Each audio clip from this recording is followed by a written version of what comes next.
Welcome to HNS Anime and Manga. Like the video and subscribe channel and ring the bell. Chapter 9 The Fallen Hero. The Arc-Sage of the Six Heroes, Aracale de Gradios. His age already exceeded 200 even before he achieved immortality by merging with the holy tree worshipped by the elves. Once an old man lauded as the wisest and greatest of mankind, Aracale had lain waste to the Dark Lord's armies on countless battlefronts. 1,000 years later, the Arc-Sage had appeared in battle yet again. But the form he took was a far cry from the one Leonis knew. Avoid. Leonis found himself swallowing nervously upon seeing what his old rival had become. The bark of the holy tree had festered, inflamed with the same black mist that had accompanied the voids that attacked the garden. Its branches, which once produced the fruit of immortality, were now adorned with the writhing faces of countless voids. They raised their voices in unnatural roars as the creatures tried to crawl out into the world. The holy tree was birthing voids. Now I understand. You're the Void Lord, Leonis concluded. Voids were indeed ancient monsters. They'd been transfigured by some unknown power. Since that was the case, it wasn't a far leap to assume the six heroes had become voids as well. As the countless faces of the voids mouthed his name as if chanting a curse. Aracale's hatred was palpable even 1,000 years later. No, perhaps it was more appropriate to say his anger had been growing, boiling here for 1,000 years. Did you truly long to meet me again that badly, you pathetic corpse? Leonis cracked a thin smile. He chanted a sixth-order spell, the cursed Inferno Blast. Melzera. The raging flames incinerated the voids along with the writhing roots. So it snatched Rizelia away to lure me out. Leo.nis. Just you wait, Leonis said, stepping over the charred remains of the voids. This time, there won't even be ashes left when I'm done with you. He glanced back, feeling eyes on himself. The children of the orphanage were watching Leonis with frightened expressions. I suppose I can't blame them. It wasn't all that different from that day so many years ago. He was used to seeing people look at him like that. Possessing such overwhelming power stirred fear in the hearts of men. That was true even when he'd saved the kingdom as a hero. As the undead king, I should be pleased by this. Leonis heaved a small sigh and walked away from the orphanage. All the voids in the area were destroyed, and there was little danger of it being attacked again. It was just a matter of time until the Academy's holy swordsman arrived anyway. Whether this orphanage was attacked or not didn't matter much to Leonis, but this place was dear to his minions, to Rizelia's heart. Leonis held up his staff of sealed sins and chanted. Eighth order spell, Zodima. The obsolescence barrier settled over the orphanage like a black fog of death. With another spell, the undead king conjured a pair of greater skeleton knights, powerful undead warriors. They were reliable enough to be trusted with the protection of great treasure or nobles. Leonis realized that the barrier he'd conjured was a bit wider than necessary, but it wouldn't be broken through easily. I put up a barrier. If you don't want to die, stay inside this building. Leonis addressed the frightened children with an indifferent tone. He then made to leave, only to hear a voice call from behind. Please wait. The orphanage's door opened, and the oldest girl among the children stepped out timidly. Tessera. Elio. A skeleton knight brandished its sword, ready to stop the girl, but Leonis raised a hand, prompting the knight to sheath its weapon. The girl was so nervous, her voice couldn't pass her lips. What is it? Thank you. For protecting us, Tessera said, bowing her head. Why yeah. Those unexpected words of gratitude left him somewhat surprised. Please, save Celia. She'd likely seen Rizelia's abduction. Her head remained bowed her head as she made the request. I will. Leave it to me. Leonis nodded, patting her lightly. I promise I'll bring Celia back. Oh okay. The skeleton knight pulled the girl back inside. The undead king always kept his promises. His back to Tessera, he headed for the giant fissure in the ground. At the edge of the great shaft, sitting on top of a pile of rubble, was a black wolf.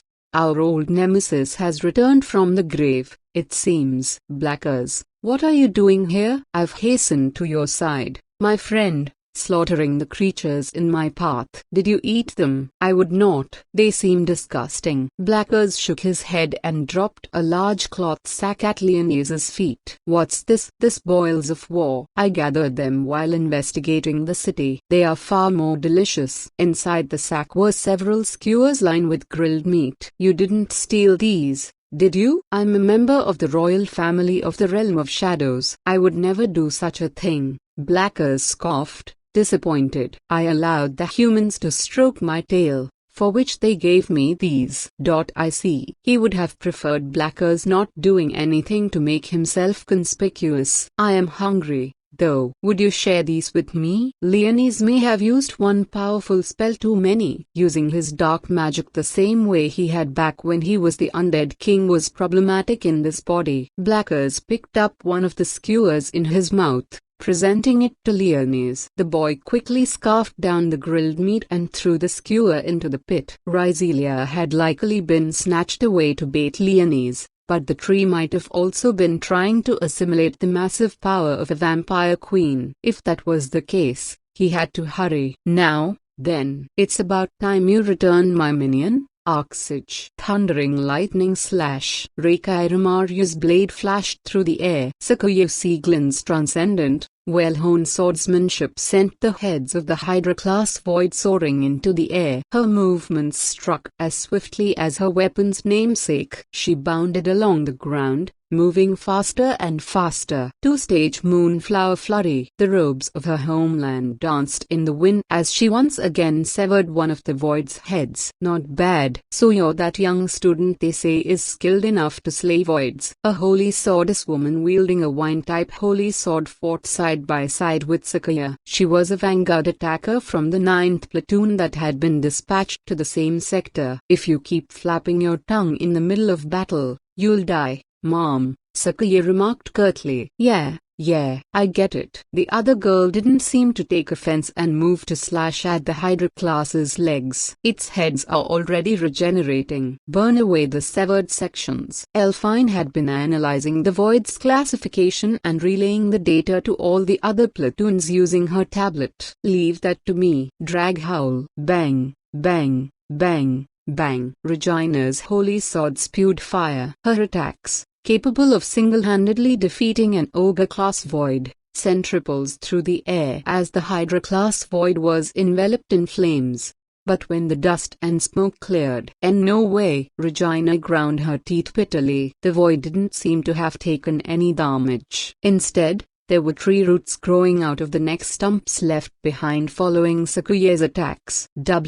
What are those?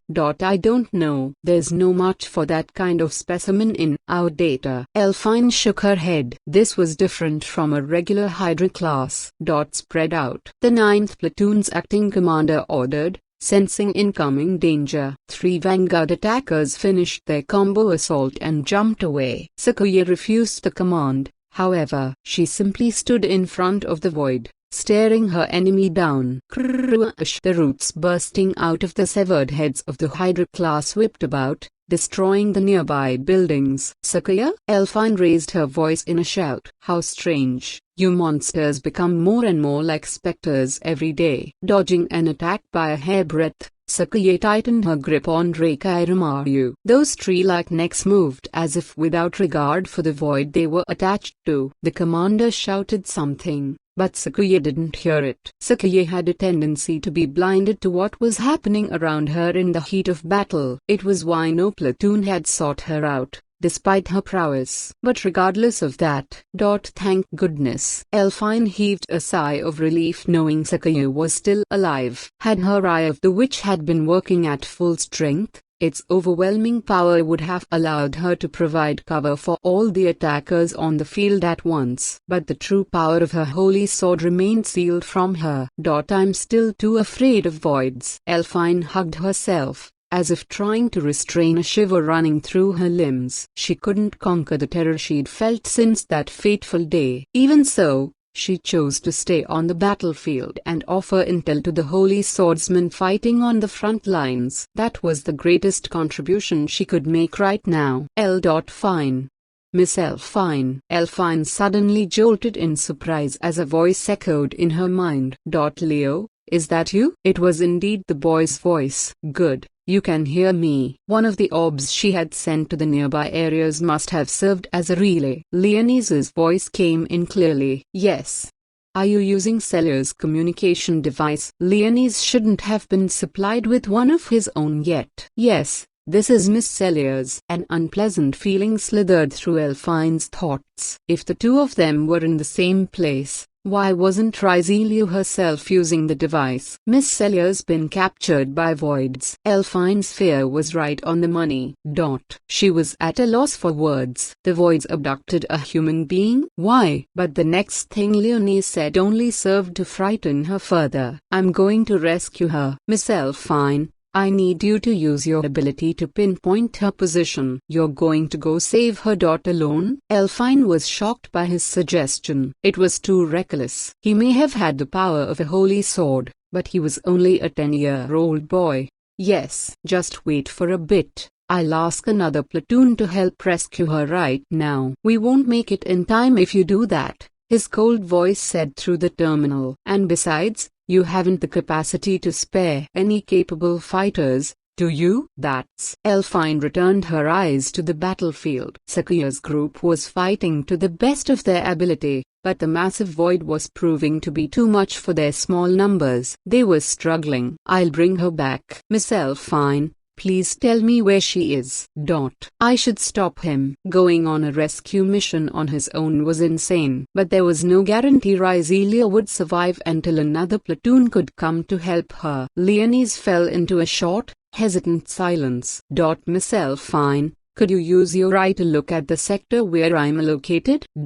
I could, but, dubious, she linked her vision with one of the orbs flying past. When she did, what is this? Words of astonishment left her lips. Tree roots had destroyed the asphalt, carving scars into the ground. And scattered all around Leonie's were the remains of countless voids. Did you kill all of? Yes, I did this, Leonie's answered tersely. I'll tell you everything later, Miss Elfine. For now, please just trust me. His voice was far too calm and collected for a 10-year-old.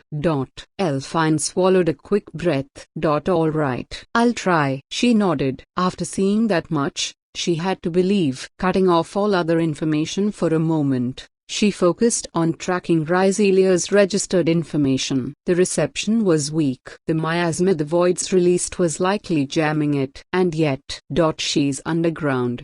Deep underground, 4 layers below. The underground area of the assault garden was a concealed space kept hidden as a military secret. Its interior was sealed off by countless bulkheads, making it difficult even for Elfine's eye of the witch to pierce. Shutting out her own senses, she focused as hard as she could. You should be able to access the main shaft from where you are, Leo. I'll use my holy sword to unlock the bulkheads, so you should be able to go as deep as the 7th stratum. I'll destroy the bulkheads if need be. Lead me down the shortest route possible. Destroy them. Fine. All right. As soon as she had refocused herself to the task,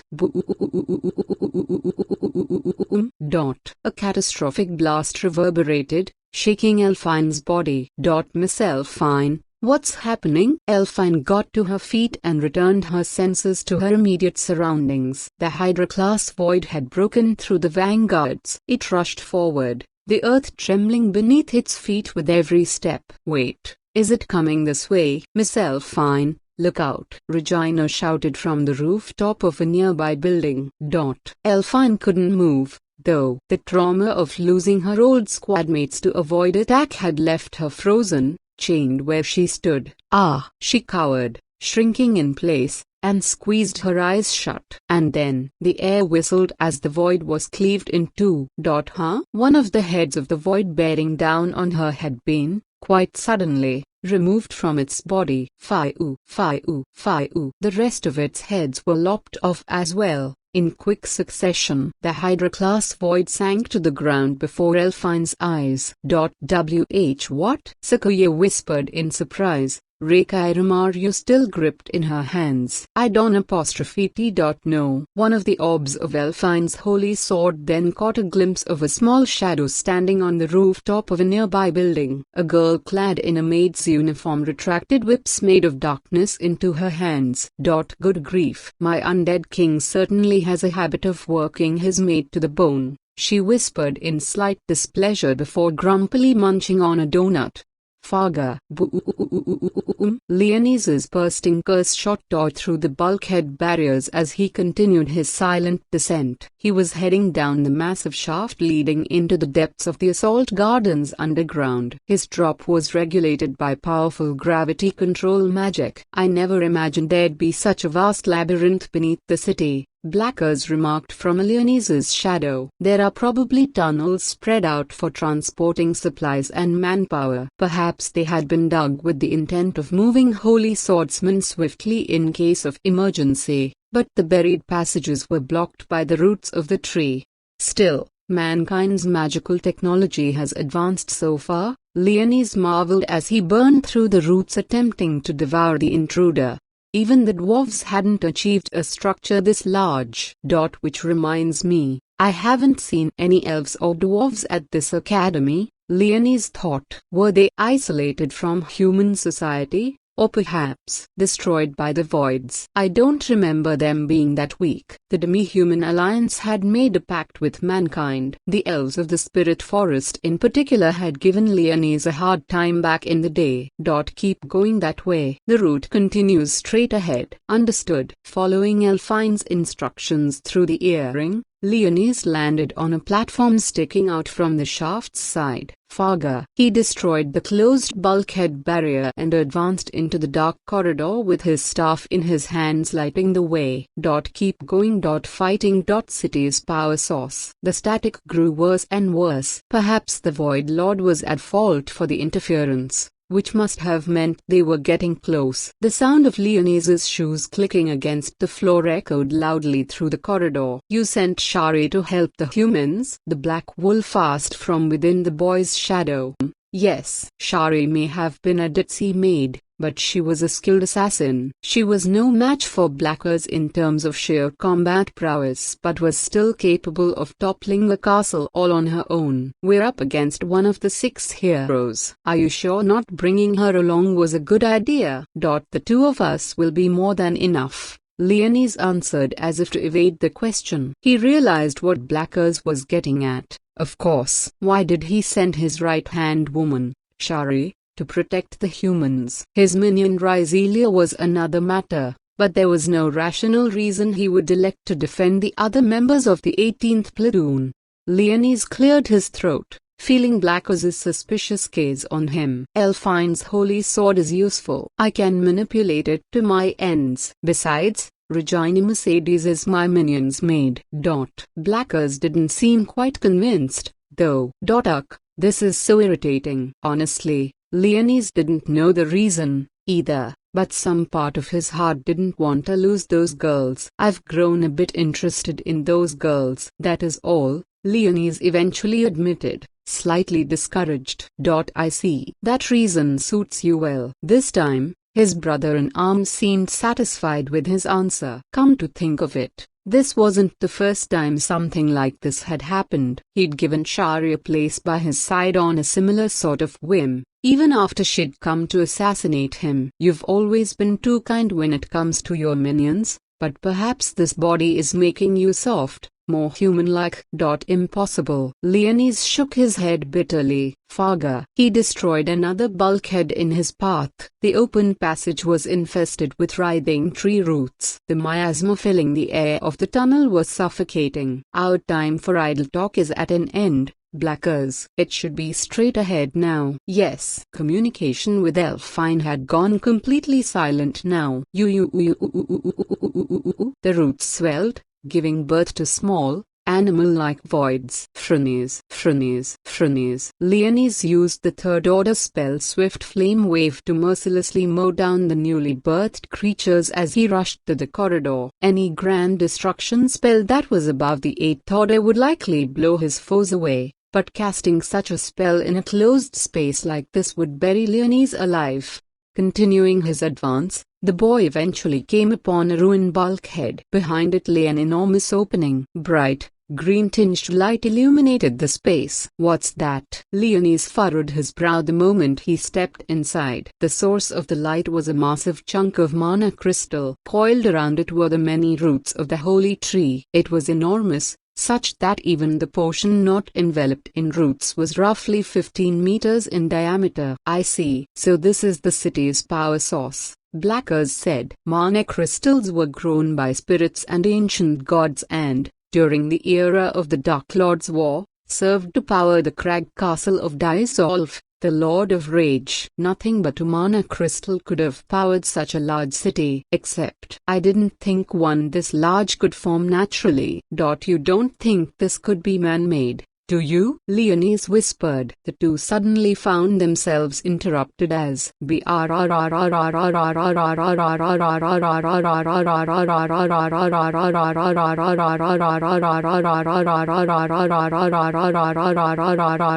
roots of the holy tree began writhing around the mana crystal. They tore through the bulkhead with a loud, quaking sound, sealing Leonis in the chamber. The knots on the roots began swelling, forming countless human faces. Faces,